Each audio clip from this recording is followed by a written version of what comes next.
Hey guys, my name's Ben Howard. We're out here at Shoaly Creek to play the 10th match in the Zone Clone Bracket. If you haven't seen this series before, I appreciate if you went back and watched it. I'll have the link to the playlist in the corner. But today we've got the 4th seed in the Alpha Discs Fjord versus the 12th seed in the Copperhead from Lone Star Discs. But for this matchup, I think it's going to be pretty close because the Copperhead does have a more glide than the Fjord, but the Fjord's going to be a lot more stable. So should be interesting. I'm just going to be playing the front 9 out here at Shoaly. So let's go and get into it and see what happens. All right, guys, so for hole 1, we've got a par 3. The tee sign says 316, which feels a little far. I would say it's closer to like 290, maybe a little bit shorter than that even. But for this one, I'm going to throw both of them on like an anti-flex line, just try and force them over and get them to flatten out and push straight near the end. We do have a right to left wind, so they'll kind of smash these discs down, so I need to throw them a little bit higher than I think I need to. The Fjord's got the box since it's the higher seed.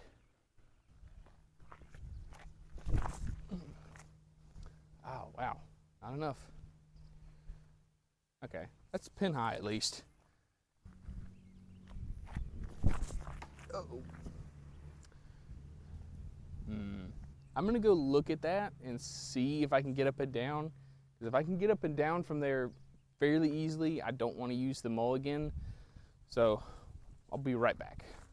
There's like a 50-50 chance I could have got up and down from there. So I'm just going to go ahead and use the mulligan for that. It's kind of annoying to use one that early, but let's go ahead and throw a good shot, make up for it.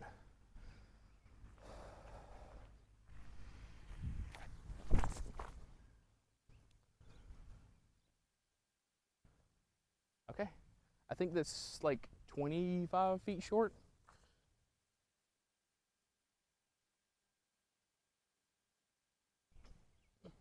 Fade.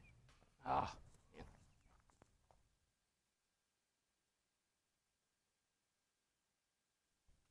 Oh, dang it, pulled it. All right, guys, hole 2. Got another par 3 at 290 feet. You see the basket straight ahead. The ground is sloping down away from the basket. So the hard part is not reaching this hole. It's just going to be not flexing these shots over too much, going into the woods on the right, or not giving them enough and ending up too far left. Just got to get the angle control right. Let's see. The Fjord, I'm going to throw it pretty much straight at the basket on a bunch of anhyzer. Try and throw the same shot through on hole 1. And the Copperhead, I'll probably just throw flat.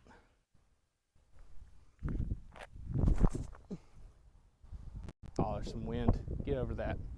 Yeah, okay. I feel like it's still going to be short, but that's not bad.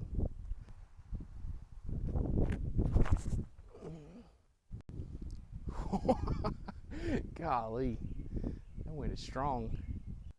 Okay, so both the Copperhead and the Fjord ended about the same distance. The Copperhead got pretty lucky though. I think it hit one of these trees, which stopped it from going like down next to the long basket. But got more obstructed putt now. Very uncomfortable one at that.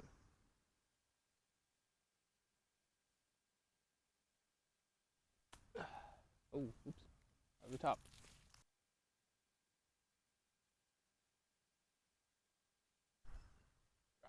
Yes, here we go.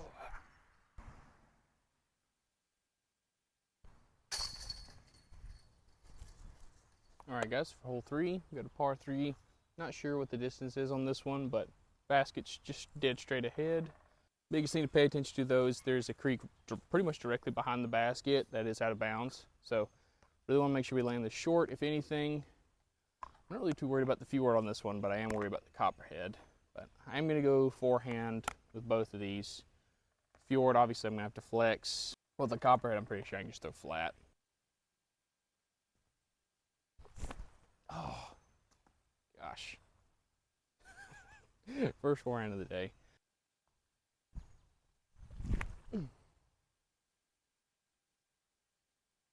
Okay. I was going to see if the Copperhead was parked. I might have used the Fjord's mulligan there, but I shouldn't have a hard time getting up and down from there. And the Fjord's like in circle too, so shouldn't be a 2-stroke swing. A little too much Annie, but that's fine.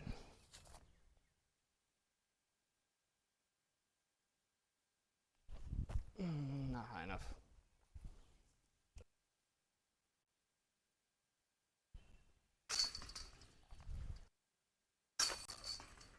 All right, guys, we're on hole 4. This one's a par 3. Not sure the distance again, but you can see the basket straight ahead between those two trees. Not really any danger in this hole unless I pull it and it kicks left and it goes in the creek. Then I think that's out of bounds. But yeah, just throwing straight forehands at the basket again. Fjord still got the box.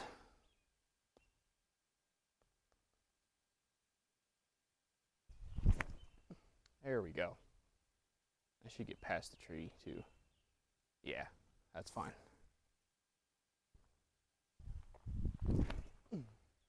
There it is. Get off that tree. Ooh, I thought I did it.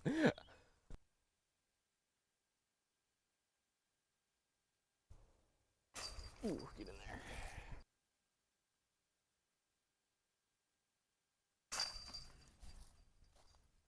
All right, guys, we're on hole 5. Another par 3, another one that doesn't have a T sign that I can tell. You can see the yellow basket tucked up here to the right.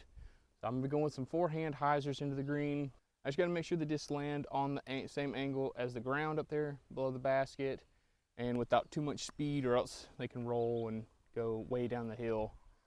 So the Fjord, I think I could pretty much throw it flat, but the Copperhead, I'm definitely gonna have to throw on like a little bit of hyzer.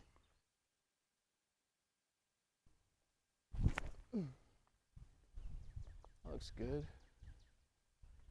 Oh yeah, that's parked. That's perfect. Ah, too inside. Just fall straight down. Okay, I can get up now from there.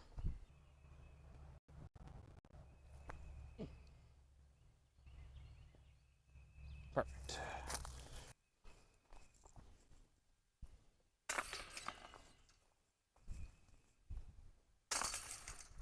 All right, guys, for hole 6, we've got a par 3, 307 feet. Yeah. You can see the red basket down here tucked off to the right. I thought about playing the yellow basket that's up to the left, but I like the red basket more because it's right on the edge of the hill, so a lot of stuff that can happen on this hole. I'm not worried about the Copperhead, but I am worried about the Fjord, because if I get the Fjord to like skip and like get up on edge, there's a chance it could roll all the way down the hill. But luckily it does have a mulligan, so shouldn't have to worry about that. The only thing that's gonna suck is I'm gonna have to go down there and get it and then come back up, but Fjord's got the box. That should be fine. I got nervous there for a second, but we're good. Oh, I really released it. Ooh, that was a bad kick.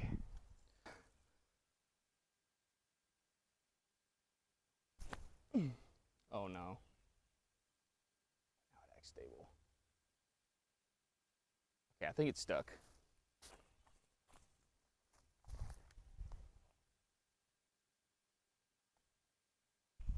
Oh my gosh, please sit. I meant to throw that flat and it came out in some anhyzers.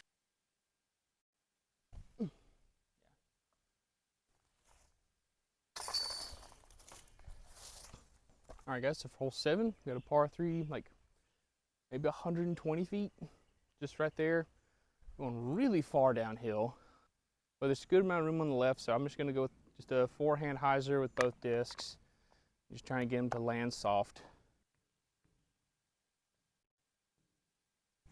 Oh, it came out early.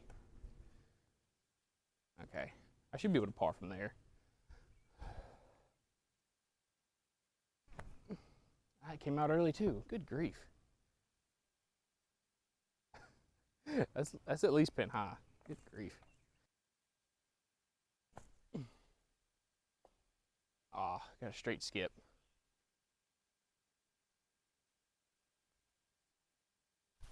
Oh, pulled it.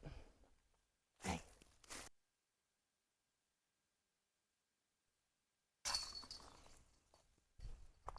All right, guys, for hole 8, got another par 3 at about 150 feet. You can see it straight ahead. Biggest thing to pay attention to those, the ground is sloping from left to right towards this OB creek. So what I'm going to try and do is just pretty much ace run the basket, because if I go long, there's not really a chance of it rolling too much. There's still a chance, but it's nowhere near as bad as trying to be short or trying to park the basket. So let's go and ace it. Fjord still got the box.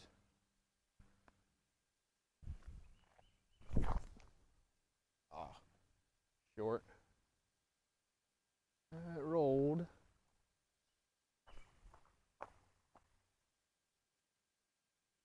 It didn't go in the creek at the very least, so we'll see. No! I think I'm just destined to throw that thing early.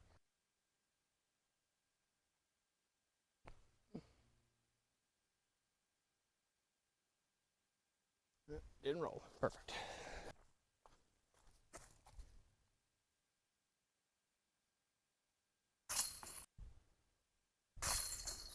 Alright guys, we're on hole 9, final hole of the video. This one's another par 3, like 180 feet maybe. Going to the yellow basket right there. Unfortunately, I think the Copperhead's too far behind to be able to catch up unless I like 5-putt with the Fjord or something like that. But let's see if we can get an ace.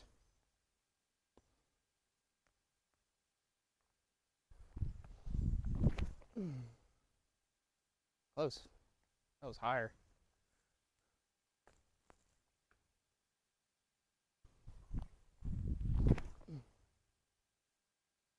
Ooh.